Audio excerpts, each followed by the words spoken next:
Hi అండి అందరికీ. ఈరోజు మనం నేర్చుకోబోతున్నది ఈ వీడియోలో సగటు, మధ్యగతము, బాహుళకం వీటి గురించి మనం నేర్చుకోబోతున్నాం అన్నమాట. మరి ఏ బిట్ ఇచ్చినా మనం చేయగలిగేలాగా ఉండాలి. ఎస్జిటి వారికి ప్రత్యేకమండి ఇది. ఇక్కడ ఫస్ట్ వన్ చూసుకున్నట్లయితే 5, 10, 15, 20, 25ల యొక్క సగటు ఎంత? సగటు అన్న అంకగంటపు సగటు అన్న ఒకటే అనమాట. మరి ఇక్కడ ద రైట్ ఆన్సర్ ఈజ్, మరి సగటు అంటే ఏంటి? రాసుల మొత్తము బై రాసుల సంఖ్య. దీనికి సూత్రం రాసుల మొత్తం అంటే ఇవన్నీ కలపాలి. ఇవన్నీ కలిపితే మనకి ఎంత వస్తుంది? 5 × 25 + 25 30 20 50 50 + 15 65 + 10 ఎంత వస్తుంది? 75 బై టోటల్ ఇవన్నీ రాసులు 5 రాసులు.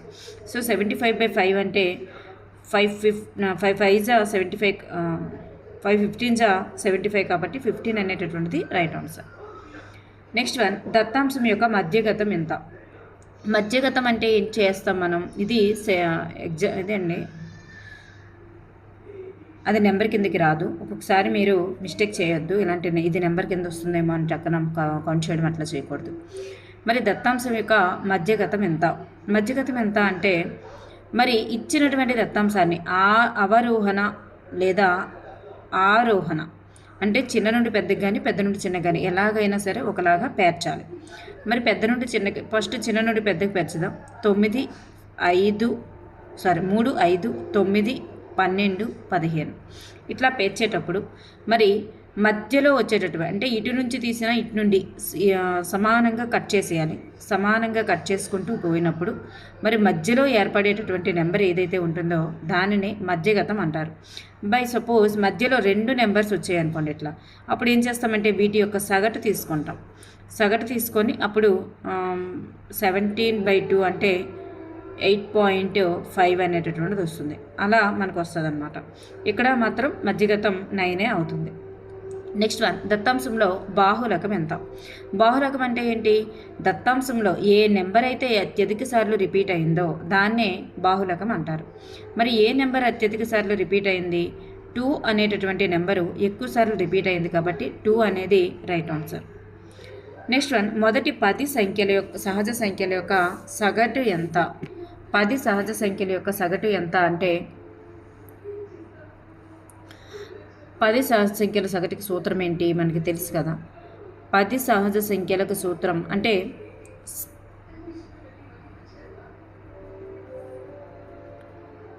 n+1/2 అండి. n+1/2 అనేది n సహజ సంఖ్యల సగటుకి సూత్రం. మరి n+1/2 అంటే ఇక్కడ మొదటి సంఖ్య ఎంత? 1. Sorry for that. 10 సహజ సంఖ్యలు అడిగారు కాబట్టి ఇక్కడ n ప్లేస్లో 10 వేసుకోవాలి. +1/2 అంటే 11/2 అంటే 5.5 అనేటటువంటిది దీని యొక్క సగటు. n+1/2 అనేది సహజ సంఖ్యల యొక్క సగటుకి సూత్రం. సహజ సంఖ్యల యొక్క సగటుకి సూత్రం కాబట్టి ఈ మనకి ఏమడిగారు? 10 సహజ సంఖ్యలు అడిగారు. 10 సహజ సంఖ్యలు అడిగారు కాబట్టి 10 అనేది n ప్లేస్లో వేసుకొని వచ్చేస్తుంది. ఒక దత్తాంశం యొక్క మధ్యగతం ఇచ్చారు, సగటు ఇచ్చారు. అయితే బాహుళకం ఎంత? మనకి బాహుళకానికి సూత్రం తెలుసు కదా. ఏంటని? 3 × మధ్యగతం -2 × అంకగణితపు సగటు. 3 × మధ్యగతం వేయాలి, 2 × అంకగణితపు సగటు వేయాలి. 3 × మధ్యగతం -2 × అంకగణితపు సగటు.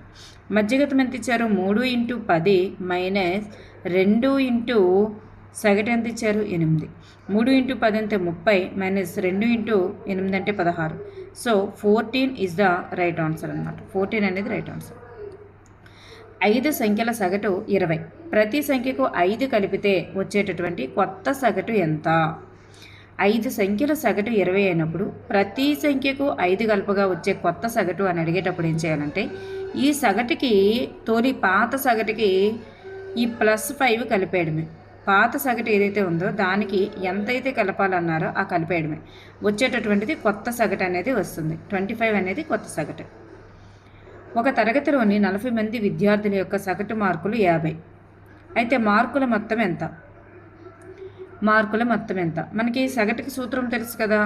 రాసుల మొత్తము బై రాసుల సంఖ్య అని. రాసుల సంఖ్య అని తెలుసు. ఇక్కడ ఏమిచ్చారు?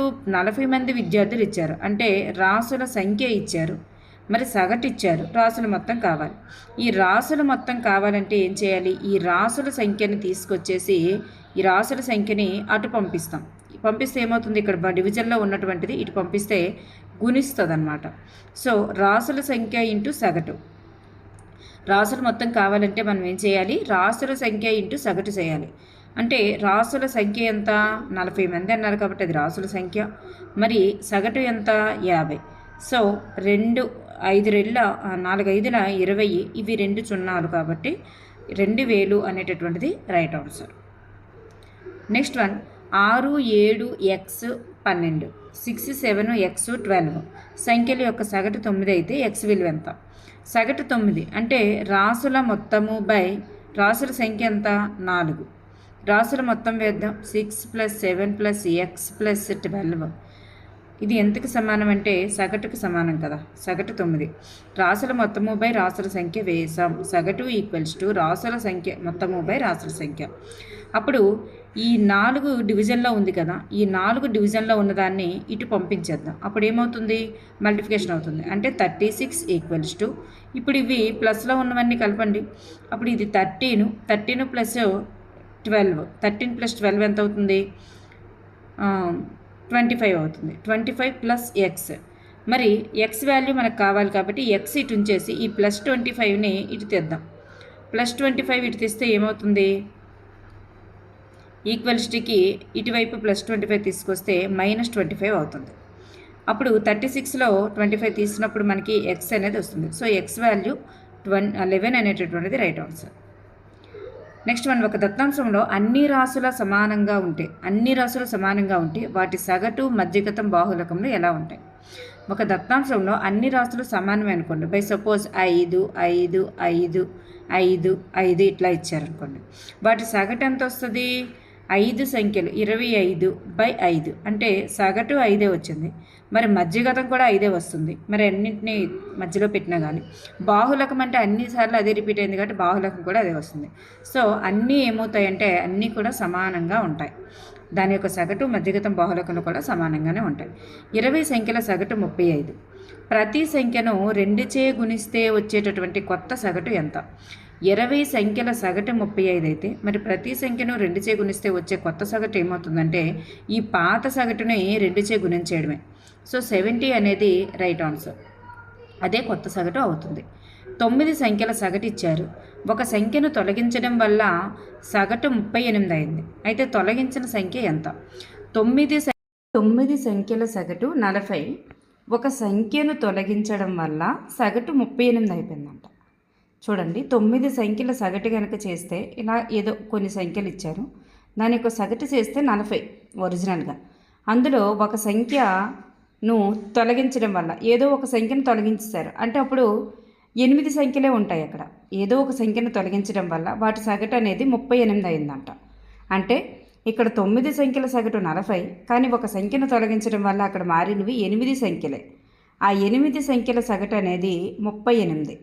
అయితే ఆ సంఖ్య ఏంటి చూడండి. అప్పుడు 9 సంఖ్యల సగటు చేయండి. 9 × 40 ఎంత? 9 × 40 అంటే 360. కానీ ఇక్కడ మామూలుగా ఒక సంఖ్యను తీసేస్తే మనకి 8 సంఖ్యలు వస్తాయి కదా. 8 సంఖ్యల సగటు ఎంత? 8 × 8 సంఖ్యల సగటు 38. అంటే వీటి మొత్తం ఎంత అవుతుంది? 8 సంఖ్యల మొత్తం 304. 9 సంఖ్యల సగటు ఇచ్చినప్పుడు వాటి మొత్తం 360. మరి 8 సంఖ్యల సగటు అయితే 304. అంటే వీటి మొత్తం 8 సంఖ్యల మొత్తం అయితే 304. మరి ఈ డిఫరెన్స్ ఏదైతే ఉందో ఈ ఒకదాని నుంచి ఒకదాన్ని తీసివేస్తే వచ్చేటటువంటి డిఫరెన్సే ఆ సంఖ్య. ఆ సంఖ్య ఉన్నప్పుడు 360 సగటు అవుతుంది. ఈ సంఖ్య కనుక లేకపోతే 8 సంఖ్యల సగటు అనేది 304 అయింది అంతే. సో 56 అనేది రైట్ ఆన్సర్. నెక్స్ట్ వన్ మొదటి 5 పూర్ణ సంఖ్యల సగటు ఎంత? మొదటి 5 పూర్ణ సంఖ్యల సగటు ఎంత? పూర్ణ సంఖ్యలు అంటే ఏంటి? 0 నుంచి స్టార్ట్ అవుతుంది. 0 1 2 3 4 ఇవే మనకి మొదటి 5 పూర్ణ సంఖ్యలు. వీటి సగటు ఎంత అవుతుంది? వీటి మొత్తము బై వీటి సంఖ్య. వీటి సంఖ్య 5. ఓకే, వీటి మొత్తం ఎంత అవుతుంది? 3 3 4 అంటే 10 అవుతుంది. వీటి మొత్తం మనకి 10 అవుతుంది. సో 10/5 అంటే 2 అనేది రైట్ ఆన్సర్. నెక్స్ట్ వన్, 3 సంఖ్యల సగటు 9. వాటిలో 2 సంఖ్యలు 7 మరియు 10. అయితే మూడవ సంఖ్య ఎంత? ఇక్కడ చూసుకున్నట్లయితే 3 సంఖ్యల సగటు ఇచ్చారండి. 3 సంఖ్యల సగటు ఇస్తే మనం మొత్తం కట్టగలం కదా. 3 సంఖ్యల సగటు ఇచ్చినప్పుడు ఏం చేస్తాం? సంఖ్య ఇంటూ 3, ఎన్ని సంఖ్యలు అయితే అది ఇంటూ సగటు చేస్తే మనకి మొత్తం వస్తుంది. సో మొత్తంలో నుంచి మనకు ఆల్రెడీ అందులో 2 సంఖ్యలు అంట 7, 10 అని అంటున్నారు. అంటే ఆ రెండింటి మొత్తం ఎంత అవుతుంది? 17 అవుతుంది. అంటే 2 సంఖ్యల మొత్తం 17, 3 సంఖ్యల మొత్తం 27. అప్పుడు 3 సంఖ్యల మొత్తం నుంచి 2 సంఖ్యల మొత్తం తీసిస్తే మనకి మిగిలిన సంఖ్య ఎంత అనేది వస్తుంది. సో అదే ఆ సంఖ్య అని అర్థం. నెక్స్ట్ వన్, క్రింది వానిలో సరికాని దాన్ని గుర్తించండి. బాహుళకం ఎల్లప్పుడూ కూడా దత్తాంశంలోని సంఖ్యలలో ఒకటిగా ఉంటుంది అన్నారు. సో దత్తాంశంలో సంఖ్యల్లో ఒకటిగా ఉంటుంది అనేది రైట్ ఆన్సర్. ఎందుకంటే బాహుళకం అంటే ఏ సంఖ్య అయితే అత్యధిక సార్లు రిపీట్ అవుతుందో అదే సంఖ్య బాహుళకం అవుతుంది. కాబట్టి ఎలా లేదన్నా దత్తాంశంలో ఒక సంఖ్య తప్పనిసరిగా అయి ఉంటుంది. సగటు అనేది దత్తాంశంలోని సంఖ్యలలో ఒకటి అన్నారు. సగటు అనేది దత్తాంశంలో సంఖ్యలలో ఒకటి అవుతుందా? సో దత్తాంశంలో సగటు అనేది ఒక సంఖ్య అవ్వదు. ఎందుకంటే అవ్వచ్చు అవ్వకపోవచ్చు. ఇప్పుడు 4, 5 యొక్క సగటు ఎంత వస్తుంది? 4 + 5/2 అంటే 9/2, 4.5 వచ్చింది. ఈ 4.5 అనేది ఈ దత్తాంశ సంఖ్యల్లో ఒకటిగా ఉందా? లేదు కదా. సో ఇది కూడా కాదు. మధ్యగతం ఎల్లప్పుడూ దత్తాంశ సంఖ్యల్లో ఒకటిగా ఉంటుంది అన్నారు. మధ్యగతం కూడా దత్తాంశ సంఖ్యల్లో ఒకటిగా ఉండదు. ఎందుకంటే దత్తాంశ సంఖ్యల్లో ఒకటిగా ఉండదు. ఎందుకంటే ఇప్పుడు మధ్యలో ఏర్పడినవి 2 సంఖ్యలు అనుకోండి, 7, 8 అనుకోండి. అప్పుడు వీటి యొక్క మధ్యగతం ఎంత అవుతుంది? 7.5 అవుతుంది. కానీ అప్పుడు మధ్యగతం దత్తాంశ సంఖ్యలో ఉందా? లేదు. సో ఇది కూడా సరికాదు. మరి ఇది దత్తాంశం యొక్క సగటు 9 అన్నారు. ఇక్కడ చూస్తే ఇది దత్తాంశం యొక్క సగటు 9 అన్నారు. దత్తాంశం యొక్క మొత్తము బై సగటు వేసుకుంటే మనకి ఇక్కడ 7 పాయింట్ ఇట్లా వస్తుంది. కానీ 9 అనేటటువంటిది రాలేదు. అందువల్ల 8 కదా ఇవి. సో సగటు అనేది 8 వచ్చింది. కానీ ఇక్కడ 9 అన్నారు కాబట్టి ఇది కూడా సరికాదు. సో దీన్ని బట్టి చూస్తే మనకి ఆప్షన్ 1 మాత్రమే సరి అయింది. ఇక్కడ సరికానిదంటే 2, 3, 4 ఏది కూడా సరికాదు. కానీ సరి అయింది ఏంటి అంటే ఆప్షన్ 1 మాత్రమే సరి అయింది. ఇక్కడ సరికాదు అన్నారు. దానికి తగిన ఆప్షన్స్ ఇక్కడ లేవు. నెక్స్ట్ వన్ చూస్తే 2 పాత్రల్లో వరుసగా 20 లీటర్లు మరియు 60 లీటర్లు అనేటటువంటివి పాలు ఉన్నాయంట. మరి ఇందులో 20 లీటర్లు ఉన్నాయి, ఇందులో 60 లీటర్లు పాలు ఉన్నాయి. అయితే పాలను రెండింటిని సమానంగా పంచితే ఒక్కొక్క పాత్ర ఎంత మొత్తం పాలను కలిగి ఉంటుంది. అప్పుడు సమానంగా పంచాలంటే ఏం చేయాలి? సగటు కట్టాలి. 20 + 60/2 కొట్టాలి. అప్పుడు ఏమవుతుంది? 80/2 కడితే మనకి 40 అనేటటువంటిది right answer. Next one, Ashish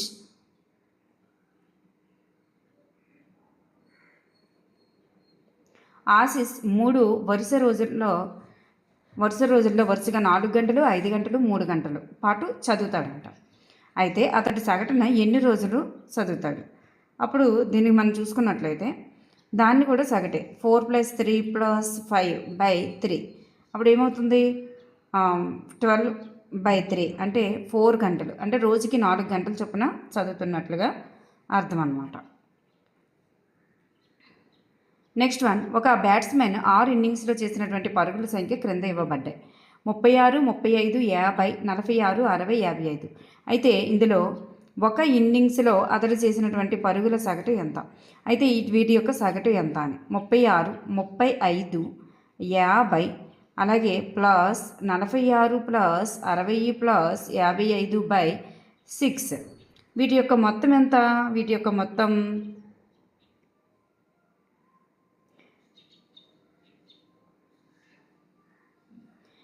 యొక్క మొత్తం చూసుకున్నట్లయితే 282 అండి. 282/6. అప్పుడు ఆన్సర్ ఎంత వస్తుందంటే 47 అనేది రైట్ ఆన్సర్. నెక్స్ట్ వన్, 10 అంశాల సగటు ఇచ్చారు. 10 అంశాల సగటు ప్రతి అంశాన్ని రెట్టింపు చేసి 1 తొలగించగా వచ్చే నూతన సగటు ఎంత? చూడండి, ఇలా అడిగారు అనుకోండి, అప్పుడు ఏం చేస్తాం తెలుసా? నూతన సగటు అని అడిగేటప్పుడు ఈ పాత సగటుని తీసుకొని వాడు ఏం చేయమన్నాడు? ప్రతి అంశాన్ని రెట్టింపు చేయమన్నాడు కాబట్టి ఫస్ట్ దీన్ని రెట్టింపు చేయండి. తర్వాత 1 తొలగించమన్నారు కాబట్టి 1 తొలగించండి. సో 50 - 1 49 అనేది కొత్త అంశం యొక్క సగటు అవుతుంది.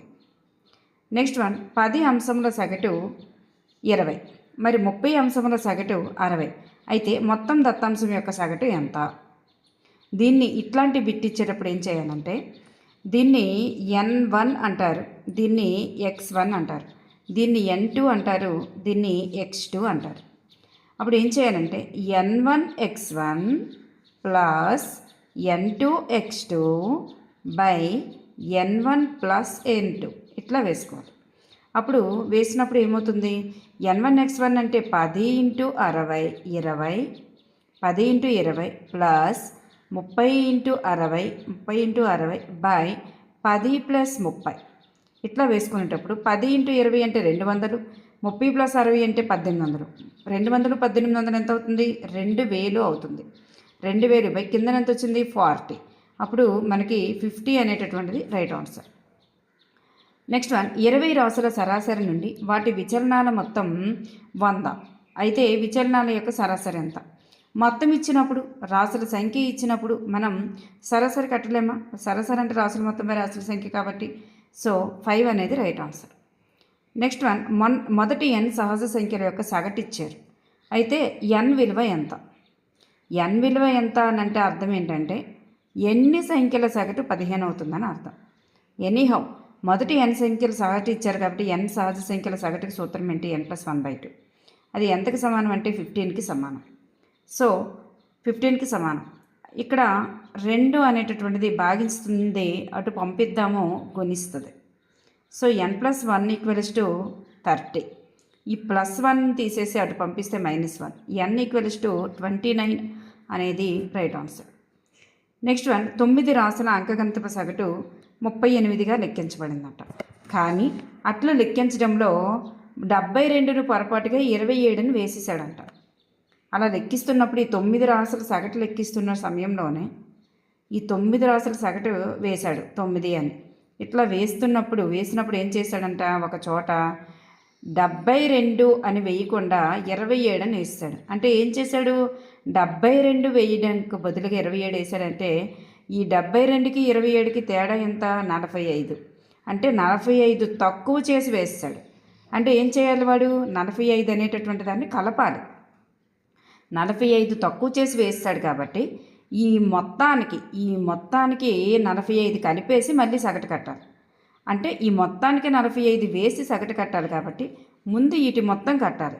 మొత్తం కట్టండి 9, అక్కడ సగటు ఇచ్చేసారు కాబట్టి 9 × 38 కడితేనే మనకు మొత్తం వస్తుంది. ఈ మొత్తానికి ఏం చేయాలి వాడు? మొత్తానికి +45 చేసేసి ఆ సంఖ్యకి మళ్ళీ సగటు కట్టాలి. అంతే కదా. వాడు ఏం చేశాడు? 45 తక్కువ చేస్తాడు కాబట్టి ఈ మొత్తానికి 45 కలిపేసి దాటికి సగటు కట్టాలి. అప్పుడు ఏమవుతుంది? ఈ మొత్తానికి అప్పుడు ఏమవుతుంది? ఈ 2 మల్టిప్లికేషన్ చేస్తే మనకి 342 వచ్చింది. ఈ 342కి 45 కలపండి, 45 కలపాలి, బై 9 వేయాలి. అప్పుడు ఆన్సర్ ఏమొస్తుందంటే 387/9. ఆన్సర్ ఏమొస్తుందంటే 43 అనేది రైట్ ఆన్సర్. నెక్స్ట్ వన్ క్రింది వానిలో అసత్య వాక్యం ఏంటి? అత్యల్ప అధిక విలువలపై మధ్యగతం ఆధారపడదు. ఒక దత్తాంశానికి ఎక్కువ బాహుళకాలు ఉండవచ్చు. ఒక దత్తాంశానికి ఎక్కువ 1 లేదా 2 బాహుళకాలు కూడా ఉండవచ్చు. అత్యల్ప అత్యధిక విలువలపైన మధ్యగతం ఆధారపడుతుంది అన్నారు. ఆధారపడదు. దత్తాంశంలో ఎక్కువసార్లు పునరావృతమైతేనే దాన్ని బాహుళకం అంటాం. ఆరోహణ లేదా అవరోహణ క్రమంలోని దత్తాంశంలో మధ్యరాశినే మధ్యగతం అంటారు. సో ఇక్కడ సరికానిది ఏంటంటే ఆప్షన్ 1 అనేది సరికాదు. అత్యల్ప అత్యధిక విలువలపైన మధ్యగతం అనేది ప్రభావం ఉంటుంది. నెక్స్ట్ వన్ 7 వేరువేరు రాసుల మధ్యగతం అనేది 30. అయితే మధ్యగతం 30 అయితే అందుగల 3 మిక్కిలి పెద్ద సంఖ్యకు ప్రతి రాశికి 3 కలుపుగా వచ్చే కొత్త రాసుల యొక్క మధ్యగతం ఎంత? కొత్త రాసులు సగటు కట్టామన్నప్పుడు మనకి పాత సగటుకి వాడు ఏం చెప్తే చేసేసేవాళ్ళం. మరి ఇక్కడ ఏం చేయాలి అంటే 7 రాసులను ఆరోహణ క్రమంలో రాస్తే మధ్యలో వచ్చినటువంటి రాసే మధ్యగతం కదా. సో ఈ 7 రాసుల్ని మధ్యలో వచ్చేటటువంటిది అంటే ఇటు 3 రాసులు ఇటు 3 రాసులు ఉన్నాయని అర్థం. అయితే అప్పుడు ఏంటవుతుంది? ఇక్కడ ఏ రాసులు ఉన్నా వీటన్నింటికి కూడా ఒక్కొక్క దానికి 3 కలుపుతున్నాడంట. ఈ ఒక్కొక్క దానికి. సో మధ్యగతానికి కూడా 3 మరి మధ్యగతం దానికి కూడా 3 కలిపేసే ఉంటుంది, కలపాల్సిందే. సో వీటన్నింటికి ఈ అన్ని సంఖ్యలకి 7 సంఖ్యలకి కూడా 3 కలిపాడు అనుకోండి. అప్పుడు కొత్తగా వచ్చినటువంటి మధ్యగతం ఏమవుతుంది, ఈ పాత మధ్యగతానికి 3 కలిపాడు అని అర్థం. అంటే 33 అనేది రైట్ ఆన్సర్ అవుతుంది. నెక్స్ట్ వన్, క్రింది వానిలో బాహులకం యొక్క లక్షణాలకు సంబంధించి సరికాని వాక్యం ఏంటి? బాహులకం యొక్క లక్షణాలకు సంబంధించి సరికాని వాక్యం ఏంటి? మరి బాహులకం ఒక దత్తాంశానికి ఏకీకృత విలువ అనేది ఒక దత్తాంశానికి ఏకీకృతం కాదు, అనగా ఒక దత్తాంశం అనేది అనేక బాహులకాన్ని కలిగి ఉండొచ్చు. దత్తాంశంలోని అన్ని విలువలపైన ఆధారపడదండి. ఇది ఏదైతే ఎక్కువసార్లు రిపీట్ అయిందో ఆ విలువనే గుర్తిస్తాం తప్ప మిగతా ఇవి ఎలాంటి నెంబర్స్ అయినా మనం పట్టించుకోం. బాహులకం కనుగొనుటకు గణితంలో మరి ఒక పద్ధతి లేదు అన్నారు. బాహులకం కనుగొనుటకు మరొక పద్ధతి లేదన్నారు. ఇది సరికాదు. ఒక్కొక్క దత్తాంశానికి బాహులకం ఉండకపోవచ్చు, ఒక్కొక్కప్పుడు దత్తాంశానికి బాహులకం ఉండకపోవచ్చు. ఎందుకంటే అన్ని సంఖ్యలు చూడండి, 1, 2, 3, 4 ఉన్నాయి. వీటి యొక్క బాహులకం ఎంత అని అంటే ఉండకపోవచ్చు, ఎందుకంటే ఏ ఒక్క సంఖ్య కూడా రిపీట్ అవ్వలేదు కాబట్టి బాహులకం ఉండకపోవచ్చు. సో ఆప్షన్ 3 అనేది ఇక్కడ సరికాదు. నెక్స్ట్ వన్, అంకగంతపు సగటు మధ్యగతము మరియు బాహులకముల మధ్య గల సరైన సంబంధ సూత్రం ఏంటి? ఇక్కడ అంకగంతపు సగటు మధ్యగతం బాహులకముల మధ్య గల సరైన సూత్రం ఏంటంటే బాహులకము ఈక్వల్స్ టు 3 ఇంటూ మధ్యగతము మైనస్ 2 ఇంటూ అంకగంతపు సగటు అనేది రైట్ ఆన్సర్ అన్నమాట. నెక్స్ట్ వన్, దత్తాంశానికి సంబంధించి క్రింది వాటిలో సరికాని సూత్రాన్ని గుర్తించండి. దత్తాంశానికి సంబంధించి సరికాని సూత్రం. మరి బాహులకం ఈక్వల్స్ టు 3 ఇంటూ మధ్యగతం మైనస్ 2 ఇంటూ అంకగంతపు సగటుని మరి దీన్నే 3 రకాలుగా రాయవచ్చు అన్నమాట. అవి ఏంటంటే మధ్యగతం ఈక్వల్స్ టు బాహులకము ప్లస్ 2/3 ఇంటూ సగటు మైనస్ బాహులకం అని. అలాగే సగటు ఈక్వల్స్ టు బాహులకం అంటే దాన్నే కాకుండా అంటే ఈ 3 కూడా సూత్రాలు అనేటటువంటివి మనకు టెక్స్ట్ బుక్లో ఇవ్వడం జరిగింది. సగటు ఈక్వల్స్ టు బాహులకము ప్లస్ 3/2 ఇంటూ మధ్యగతము మైనస్ బాహులకం. సో ఇవన్నీ కూడా ఈ సగటుకి గణించేటప్పుడు సూత్రాలు అనమాట. అంటే సగటు, మధ్యగతం, బాహులకం ఈ మూడింట్లో ఏవైనా 2 అంశాలు ఇచ్చేటప్పుడు 3వ దాన్ని గణించడానికి ఉపయోగపడేటటువంటివి అనమాట ఇవి. సో ఈ లాస్ట్ వన్ అనేటటువంటిది సరికాదు. ఓకే అండి, థ్యాంక్ యూ ఫర్ ఎవరీవన్.